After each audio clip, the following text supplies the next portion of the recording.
Okay, this is going to be a quick one. I just went through it, and Jonah Hill has a surprisingly short wiki article, but he's so good I have to read it, right? You can't read about the best actors and comedians around and skip Jonah Hill regardless of article size. We don't article size shame here. Before we get to that, trivia question. What liquid would you be dousing me with if I was drinking an orange mocha frappuccino while listening to George Michael? Put it in the comments and get pinned to the top if you are the first to answer. Let's read about Jonah Hill now. Jonah Hill Feldstein, born December 20th, 1983. Is an American actor, filmmaker, and comedian. He's known for his comedic roles in films including Superbad, Knocked Up, Forgetting Sarah Marshall, Funny People, Get Him to the Greek, 21 Jump Street, This Is the End, and 22 Jump Street, as well as his dramatic performances in Moneyball and The Wolf of Wall Street. He was nominated for an Academy Award for Best Supporting Actor for both of the latter films. Hill ranked 28th on Forbes magazine's list of highest paid actors from June 2014 to June 2015 at $16 million. In 2020, he was found to have sworn on film more than any other actor. As a screenwriter, he contributed to the stories of 21 Jump Street, 22 Jump Street, Sausage Party, and Why Him? In 2018, he starred in the Netflix dark comedy miniseries Maniac and made his directorial debut with the film Mid-90s from his own screenplay. Hill has provided voices for Horton Hears a Who, Megamind, How to Train Your Dragon, The Lego Movie, and The Lego Movie 2, the second part. His early life, family, and education. Hill was born on December 20th, 1983 in Los Angeles, California, to Sharon Lynn, a costume designer and fashion stylist, and Richard Feldstein, a tour accountant for Guns N' Roses. He has a younger sister, actor Beanie Feldstein, born 1993. Their elder brother, Jordan Feldstein, was a music manager of Robin Thicke and Maroon 5 until his sudden death at age 40 from a DVT pulmonary embolism. Their parents were originally from Long Island, New York, and the family vacationed in the Catskill Mountains. He and his siblings were raised in the wealthy Los Angeles neighborhood of Cheviot Hills, where he continues to reside, and attended the Center for Early Education, Brentwood School, and then Crossroads School in Santa Monica. He worked at Hot Rod Skateboard Shop on Westwood Boulevard in Los Angeles. Hill is Jewish, and he had a bar mitzvah ceremony. After graduating from high school in 2002, he attended the New York School and the University of Colorado Boulder, but he did not earn a degree. His career, starting with 2000's comedy roles. In college, Hill began writing his own plays and performing them in the Black and White Bar in the East Village neighborhood of New York City. His plays developed a small following and helped him realize that his true desire was to act in films. He was befriended by Dustin Hoffman's children, Rebecca and Jake, who introduced him to their father. The elder Hoffman asked him to audition for a role in I Heart Huckabees, in which Hill made his film debut. Hill then made a brief appearance in Judd Apatow's directorial debut, The 40-Year-Old Virgin, which led to his appearing in the role of a virgin video game tester in the comedy Grandma's Boy, and roles in the comedies Accepted and Click, playing Adam Sandler's character's son in the latter. He had a larger supporting role in the Apatow-directed Knocked Up on television. He played the RA guy on the first season of the Oxygen Network sitcom Campus Ladies, and guest starred in an episode of Clark and Michael. His first leading role was in the Apatow-produced comedy Superbad, where he appeared with Michael Cera in roles roles based on the film's writers Seth Rogen and Evan Goldberg. It is often cited as the film that launched both actors' careers. He followed it with an uncredited role as Dewey Cox's grown-up brother Nate in Walk Hard, The Dewey Cox Story in December 2007. He hosted Saturday Night Live on March 15, 2008, featuring musical guest Mariah Carey. He next starred in Judd Apatow's third directorial feature, Funny People, which also starred Adam Sandler, Eric Bana, and Seth Rogen. He played Cooker in Fred Wolf's Strange Wilderness. He was an associate producer of the 2009 Sacha Baron Cohen mockumentary Bruno. He guest starred in the Simpsons episode Pranks and Greens, portraying an immature man named Andy Hamilton, who was hailed the best prankster in Springfield Elementary School history. The 2010s. Seeking more work in independent film, Hill turned down a role as one of the three principals in The Hangover to work with directors Jay Duplass and Mark Duplass in Cyrus. In July 2011, he appeared at ESPN's ESPY Awards sporting a much slimmer physique, stating he had lost 40 pounds or 18 kilograms. In November 2011, along with Sam Worthington and Dwight Howard, he starred in commercials for the video game Call of Duty Modern Warfare 3, making his first appearance with his new look. Also in 2011, he created the Fox animated series Alan Gregory with Andrew Mogul and Gerard Paul. It received very negative reviews and was canceled by Fox on January 8th, 2012. In 2011, Hill starred in Bennett Miller's feature film Moneyball with Brad Pitt and Philip Seymour Hoffman. It garnered favorable reviews. Critics noted Hill's performance as a departure from his usual comedy roles. He received a Golden Globe nomination for Best Performance by an Actor in a Supporting Role in a Motion Picture, and in late January 2012, received his first Oscar nomination for Best Actor in a Supporting Role for the role. In 2012, Hill co-starred with Channing Tatum in the film 21 Jump Street. It received an 84% rating on Rotten Tomatoes. Later that year, Hill starred in the film The Watch with Ben Stiller and Vince Vaughn. In 2011, it was announced that Hill was in talks to appear in Quentin Tarantino's film Django Unchained. Citing a possible conflict with his commitment to The Watch, Hill lamented that to act in a Tarantino movie was the perfect next step in his career. He was able to join the Django Unchained cast in a minor role, and it was released in 2012. He was invited to join the Academy of Motion Picture Arts and Sciences in June 2012. In 2013, Hill appeared in This Is the End as himself and in the biographical film The Wolf of Wall Street, and received his second Academy Award nomination for his work on the latter. In an interview with Howard Stern on January 21st, 2014, Hill said he had accepted SAG's minimum wage of $60,000 for Wolf of Wall Street. He voiced the Green Lantern in the adventure comedy The Lego Movie in February 2014, which blends computer animation and live action. He reprised his role as Morton Schmidt in 22 Jump Street, the sequel to 21 Jump Street. His next performance was as Michael Finkel in the mystery thriller True Story with James Franco.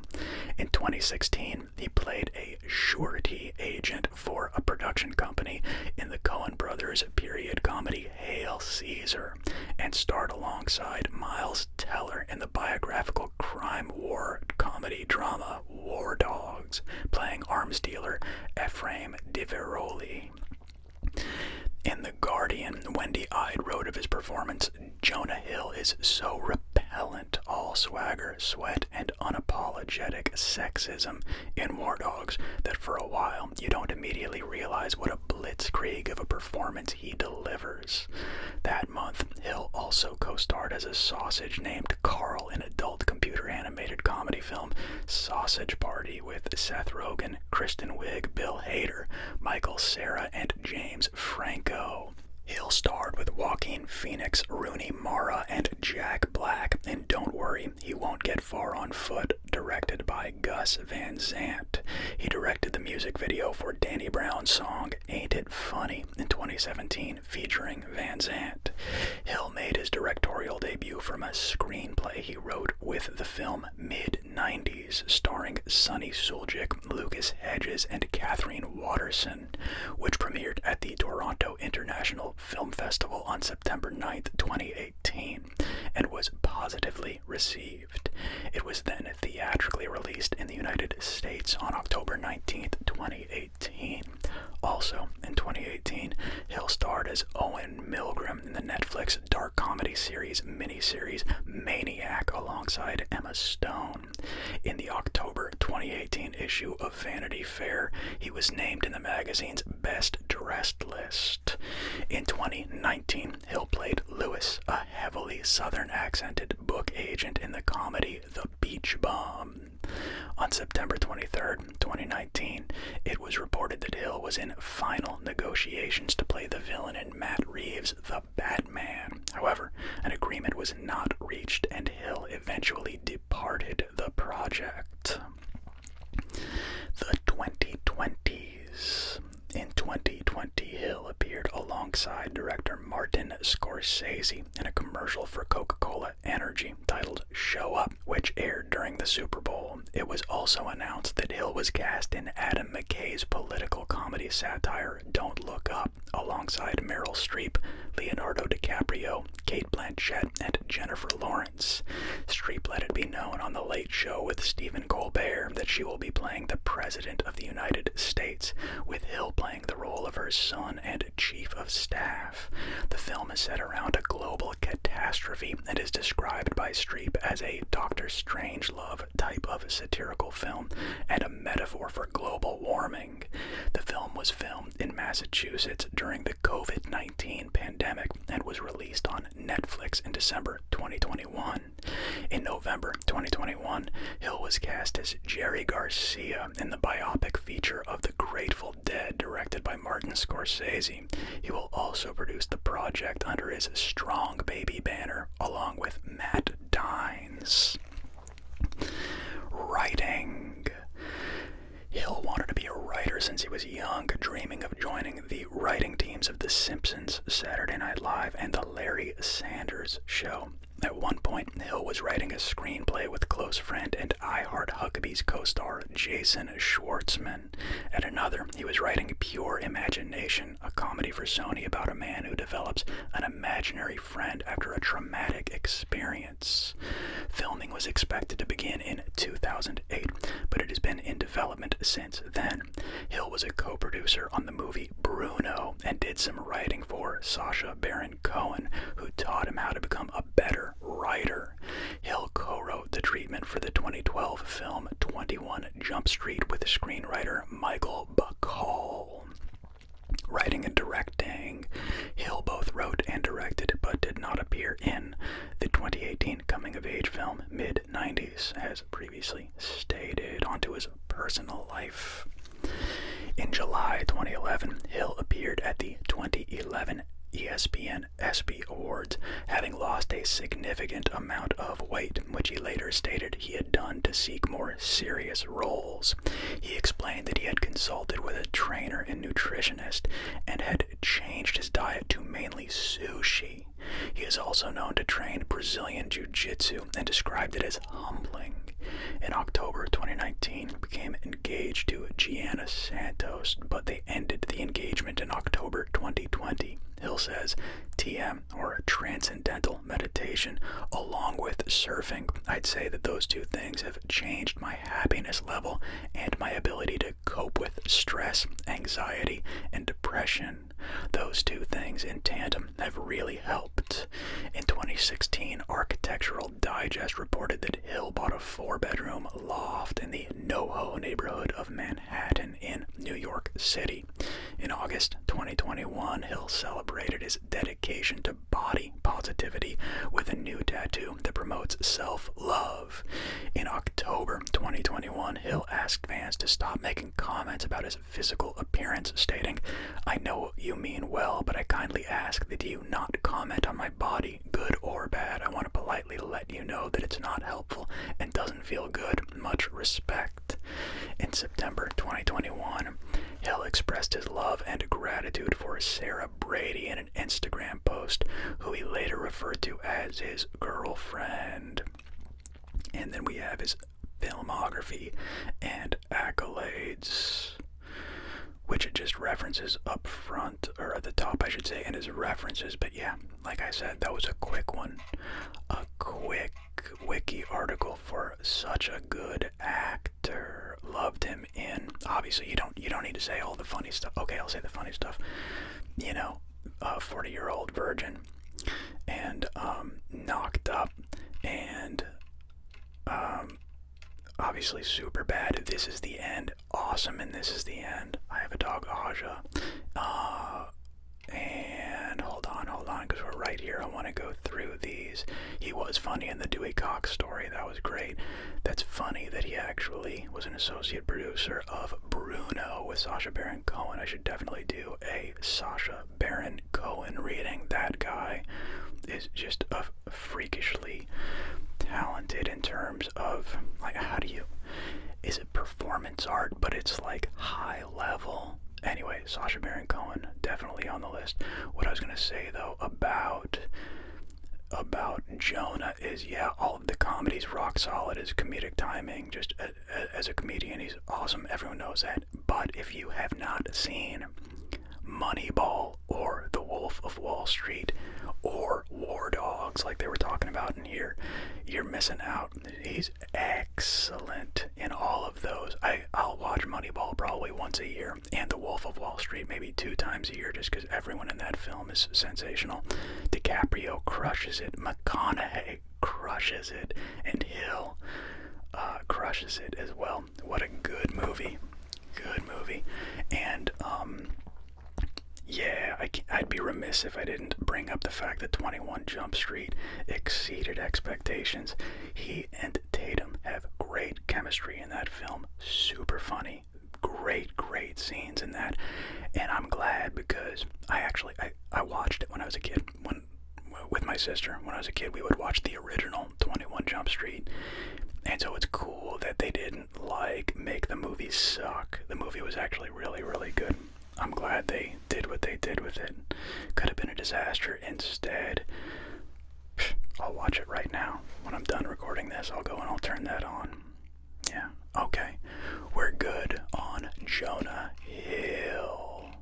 You guys have a good evening. Keep doing whatever you're doing, and I will talk to you in the comments. You know what, before I let you go, I keep saying I'll talk to you in the comments. I completely forgot. I put all of these up on iTunes now. Yay, Apple. If you guys want to just get it in podcast form, then go ahead. I totally understand. The reason I didn't actually is because I'm not just more exposure or whatever, or as like a parachute in case for some reason YouTube deletes the channel for whatever reason. But also, if you're like me, you can't play YouTube and turn your screen off, right? That's the problem I run into. But I can actually play podcasts from iTunes or Spotify, for that matter, with the screen off, so I can just like put it next to my bed and go to sleep. But still, with YouTube, the screen can't be on or it can't be off rather, and play it, and that bums me out, because, as you know, if you listen to this channel, I will listen to not only my stuff but other ASM artists and everything, and I love it when it's just on iTunes, so I can kill the screen because we're trying to go to sleep. I don't need that kind of glare while I'm trying to pass out in my bedroom, you know what I mean? Okay, that's all. Yeah, so check it out on iTunes if you want. And I still, however, do all the commenting on YouTube. Alright, so social-wise, just YouTube. We'll call this place home if you're watching this on YouTube. And iTunes, just another way to access it if you don't want to deal with the bright screen. Okay, that's all I got. Talk to you guys, like I said, in the comments. Bye-bye.